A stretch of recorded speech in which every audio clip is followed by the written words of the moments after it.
तो जो इस आकर्षण में, इस सृष्टि का सबसे बड़ा आकर्षण है परस्पर शरीर आकर्षण, इस आकर्षण में जो फंस जाता है उसका अंतिम फाइनल मृत्यु रूप भयानक कष्ट, और जीते जी अपने आप को भूल करके माया मृग बन जाना, अर्थात काम के अधीन होकर पूरा जीवन दुख में व्यतीत करना। घर, पुत्र, स्वजन, संबंधी, पशुधन, ये सब अनित्य, नाशवान, भुलावे वाला। कैसा भुलावे वाला? भले है ना 1 करोड़ रुपया बैंक में जमा है, भले है हमारा परिवार है, हमारे पास जमीन है, हमारे इसी के चिंतन में तुम्हारा पूरा जीवन निकल जाएगा। जो वास्तविक धन श्री हरिनाम, राधा नाम, उससे अछूते रह गए, ठगे गए। एक घर, स्वजन, धन, पशु, मित्र आदि ने ठग लिया तुम्हें। माया ने इनका रूप धारण करके भगवत भजन नहीं करने दिया तुम्हें, ठगे गए तुम। बराबर जन्म मृत्यु, प्रलय, महाप्रलय सब भोगने पड़ेंगे। इसलिए विचारवान पुरुष को चाहिए कि उसे समझ लेना चाहिए, जैसे इस लोक में सब ये दुख है ना, तो परलोक में थोड़ा सा सुख ज्यादा दिखाकर है परिणाम में दुख है।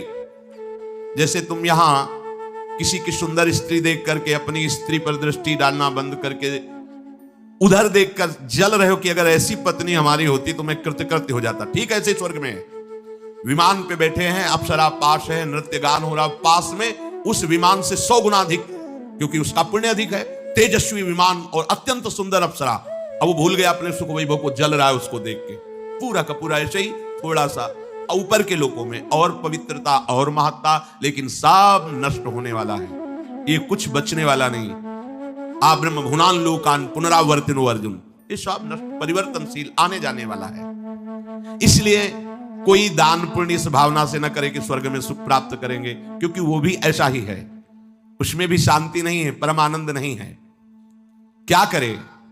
तो मेरा अब पतन ना हो, नाश ना हो, भय से मैं मुक्त हो जाऊं, इसके लिए तस्मात् गुरुम प्रपद्येत जिज्ञासु श्रेय उत्तमम शाब्दे परे च निष्णातम ब्रह्मण्युपशमाश्रयम्। अब उस विचारवान पुरुष को चाहिए कि वो गुरुदेव की खोज करे। भगवान की खोज करना कठिन नहीं है, भगवान के रहस्य को जनाने वाले गुरुदेव का मिलना कठिन है। महत्संगस्तु सुदुर्लभ हो। अपने लिए तो कह रहे हैं अनन्य चेता सततम यो माम स्मृति नित्य सहा तस्याहम सुलभा, मैं सुलभ हूं, पर वासुदेवा सर्वमिति समहात्मा दुर्लभा, सुदुर्लभा। मैं सुलभ हूं पर महात्मा दुर्लभ है। अगर महात्मा मिल जाए तो अनन्य चित्त होने में देर नहीं लगेगी। तात स्वर्ग अपवर्ग सुख धरी तुलाए कंग, तूलनताए सकल मिली जो सुख लव सत्संग। गुरु की खोज करनी चाहिए। कैसे करनी चाहिए?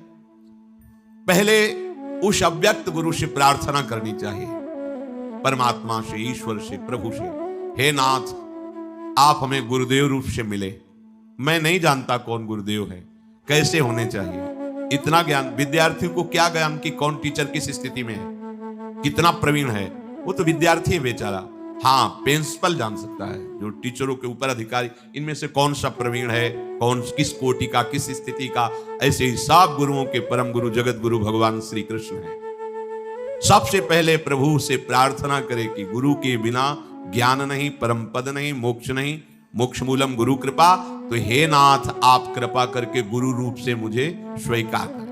मैं आपका शरणागत हूं, आप गुरु रूप से आवे और मुझ शरणागत को स्वीकार करें। दीन बंधु मैं कहां खोजूं, या आप मुझे पहुंचा दीजिए या आप गुरु स्वरूप से आकर मुझे स्वीकार कर लीजिए। जब आप ऐसी हृदय से प्रार्थना करेंगे तो आपको गुरु मिल जाएंगे, या तो आपको पहुंचा दिया जाएगा उनके पास, और उनके पास जाते ही आपको लगेगा हमारी खोज पूर्ण हो गई, जो मैं चाहता था विश्राम मिल गया। कैसे होने चाहिए गुरुदेव?